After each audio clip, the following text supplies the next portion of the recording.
Hello! So I posted some pictures of the water that I figured out for the Squad SDK, and people seem to like it, so I figured I'd make a quick tutorial on how I did it. It's really easy. It uses assets from the Community Ocean project, which is a free-to-use project for Unreal Engine 4 that adds really great water shaders and such. Um, so let's just get started. You're gonna go to this page here. It's on GitHub. I'll include a link in the description, although you can pretty much just Google Community Ocean Project UE4. It's like the second link that comes up. You're gonna go ahead and download the zip. Now I've already downloaded it. It's quite a decent sized download. It's gonna take like a couple minutes if you have decent internet. It's 850 megabytes, so it's not small. Um, but you're going to download it to your downloads folder. It's going to be right here. It's a zip file, so just unpack it to a folder. I have it right here, and you're going to open it up.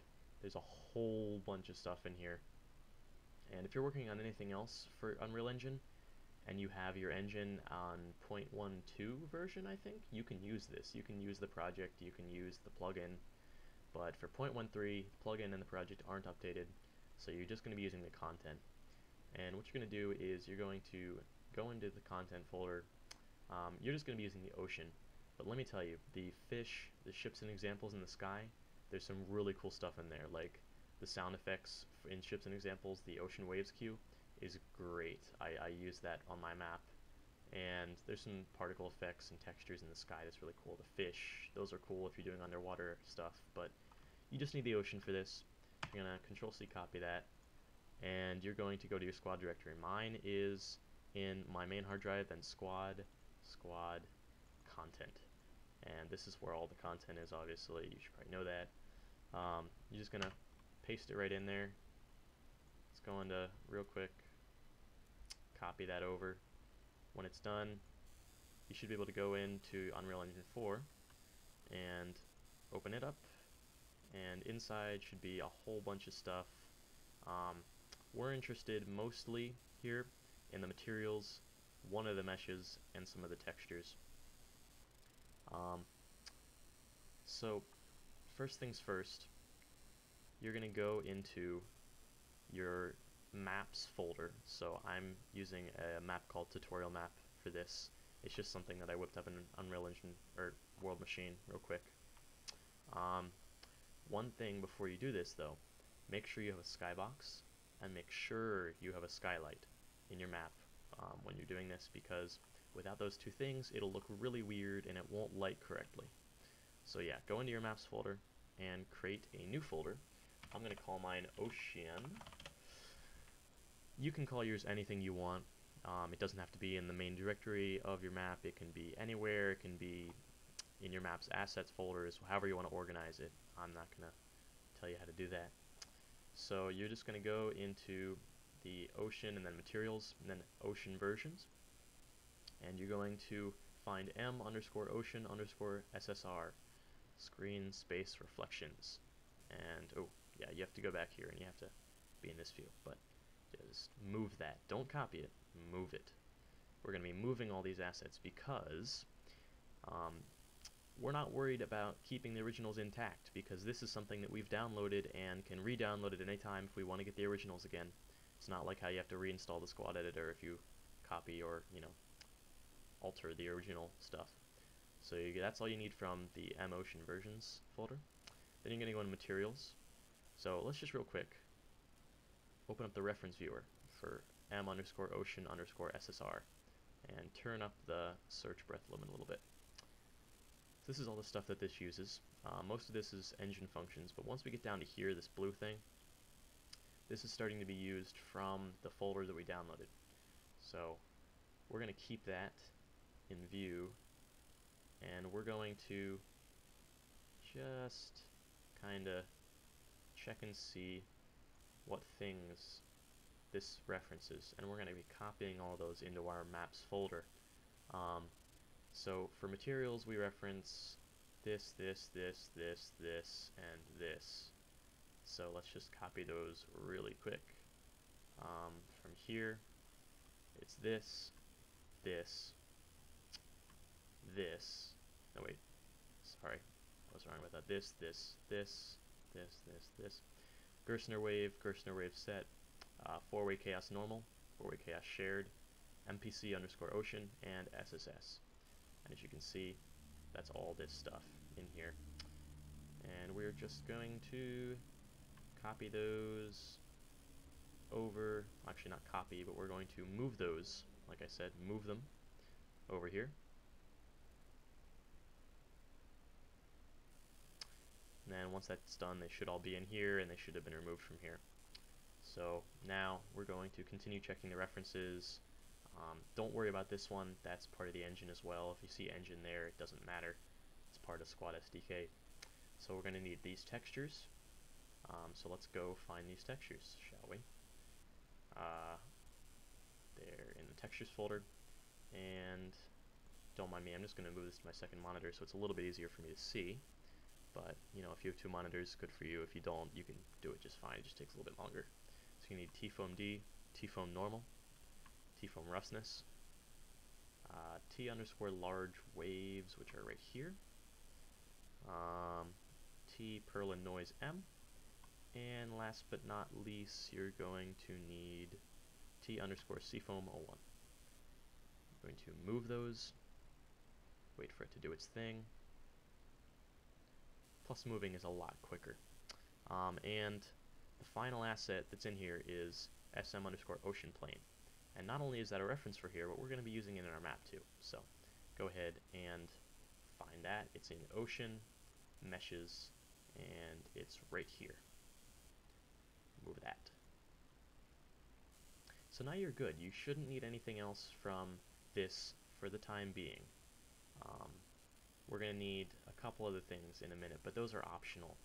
They'll be for the second part of this tutorial. So we're going to go into ocean, and we are just going to drag into our map SM underscore ocean plane, let it load in. I'm going to go to my details, and this thing scales pretty weirdly. So usually a scale of about 50 on all sides is fine. See how big that is? I'm going to turn it up to about 100 just to give it a bit more scale. But in the thousands or hundreds of thousands, 500. So yeah, there we go. It's plenty big now. It's about enough for an ocean. It scales a lot bigger than most assets. So if you scale to like a couple 100,000, it's going to be huge. So we're just going to move that up to about where we want the water plane to be. And that looks just fine for the time being. Yeah, that looks good. Just so you have a little bit of beach there, but not too much. And right now there's no texture on here, but if we just go to, let me open up on this one actually, it's a bit less confusing.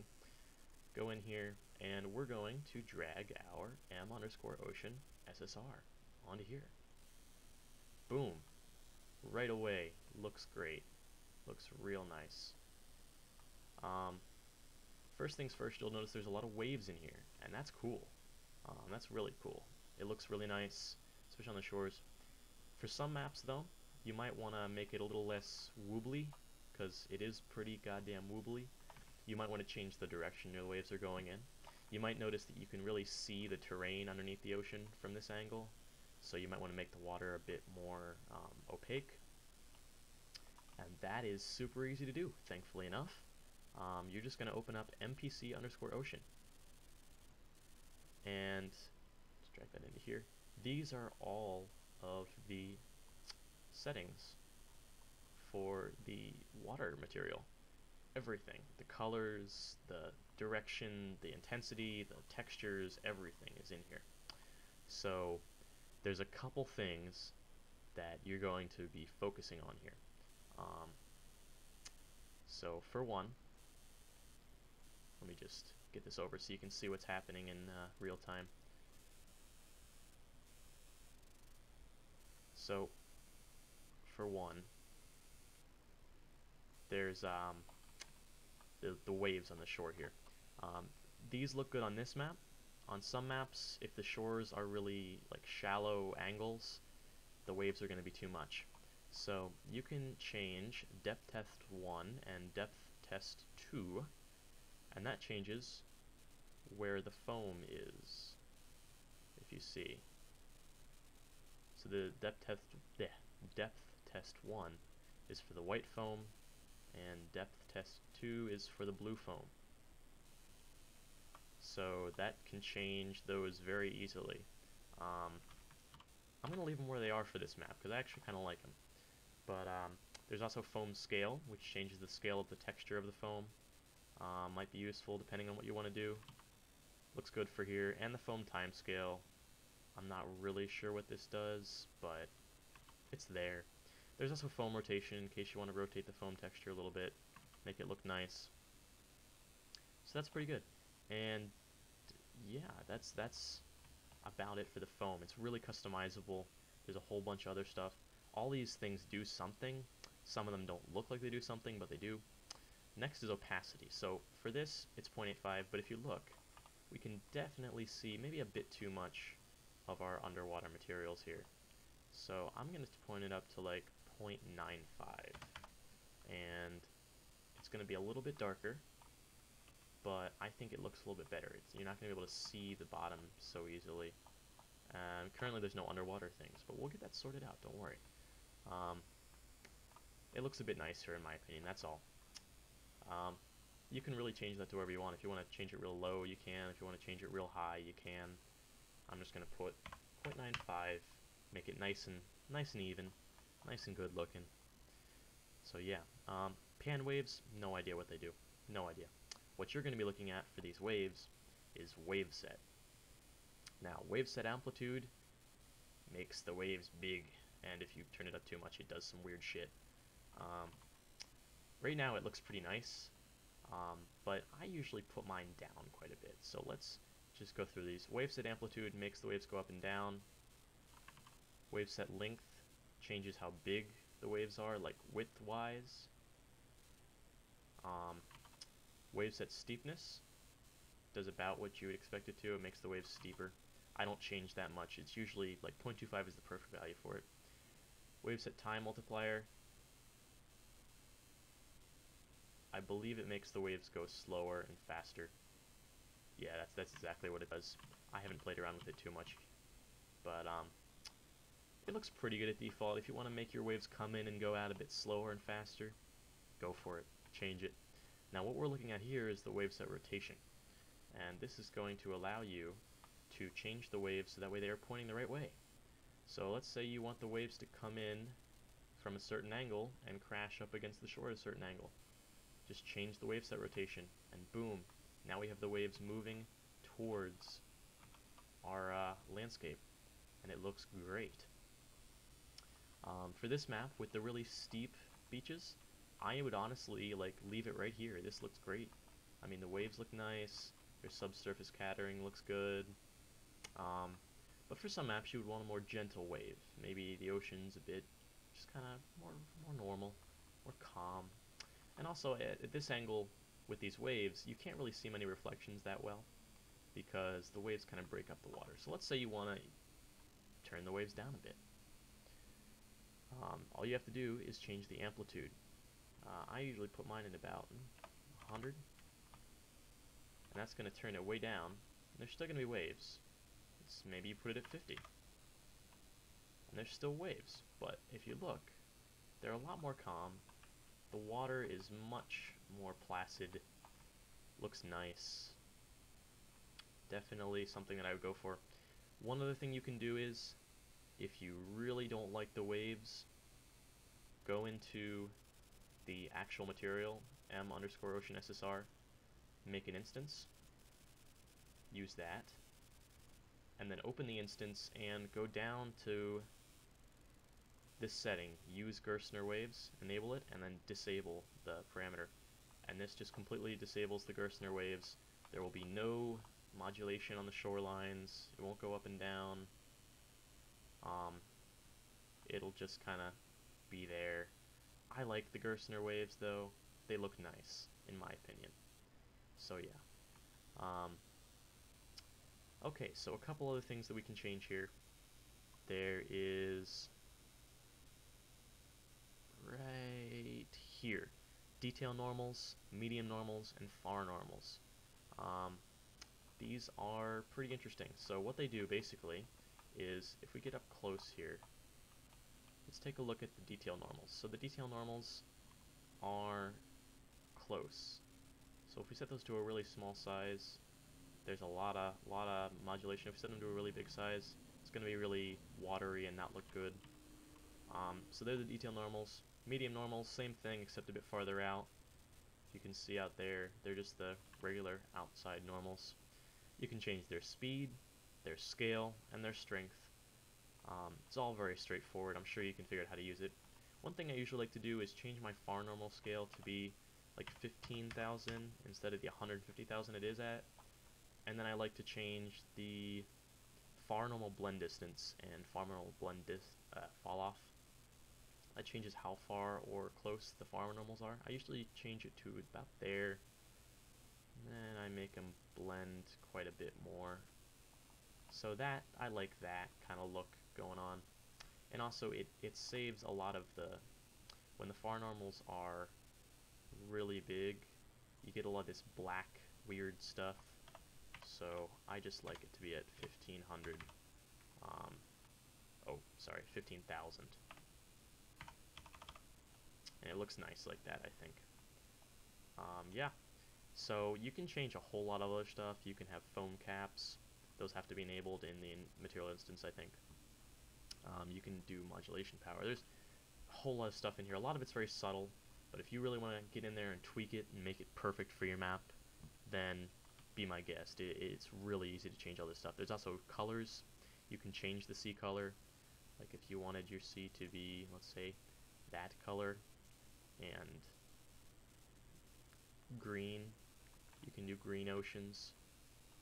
Green oceans look pretty cool, actually. I might use that. If you want lighter colors to be like more regular. But yeah, green, you can do like the really light blue colors of the Caribbean if you wanted. It's all there. It's all possible. It's very easy to change. Some of these you don't want to change because they are the set waves. And the set waves is a bunch of mathematical bullshit that allows them to make these nice looking waves. And if you know what you're doing, change them. But if not, I wouldn't change them because it's confusing to me. But besides that, yeah, now you have your ocean. If you just want an ocean, stop here. But there's another thing we can do to make it more interactable. Not really sure if that's a word, but I'm going with it. Interactable in Squad. Right now, if I were to play this map, and it's going to take a while to load in, but, oh, actually didn't. If I just walk into this water, yeah, this happens. I've thought about this quite a bit, how you would do this gameplay in Squad, because currently you can't swim.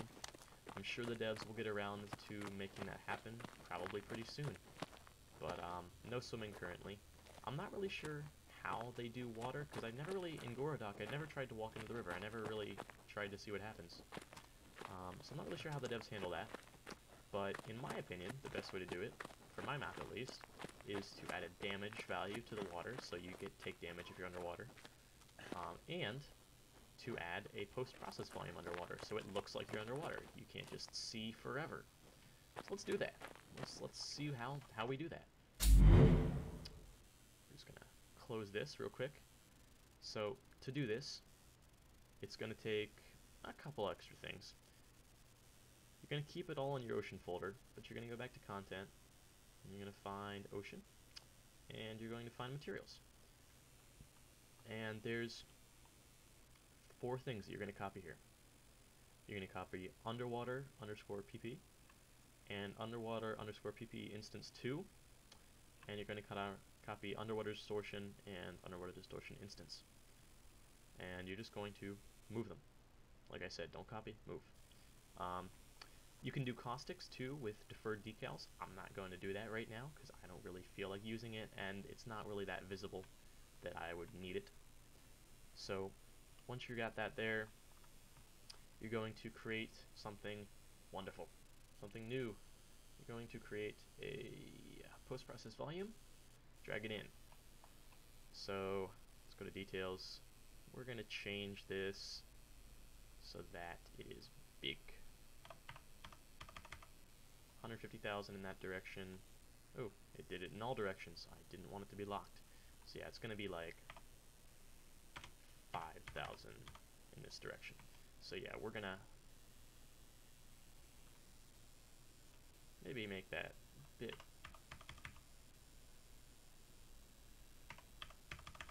Just make it whatever size your map needs it to be. Let's say 5,000. 5,000. Just for now. And 1,000. Okay, so wow, this is really big. Yeah, just make it the right size for your map, and this map is a lot smaller than I'm used to. So yeah, now fuck it, we're just gonna put it to 100 on these, and I'm going to put it to about 300 maybe. Yeah, there. Alright, so you're gonna line it up with your shoreline, so that way it's about perfectly lined up with your water. You want it to be just underneath your water, but that looks about right. So now I'm gonna put it back to 1,000 and 1,000. There we go. So the post-process volume will cover that, and right now when we're inside of it, it doesn't do anything because we don't have anything applied to it. So you're gonna go down to post-process volume, click settings, and blendables. So you're gonna add 2 blendables here, and you're gonna choose asset references for them.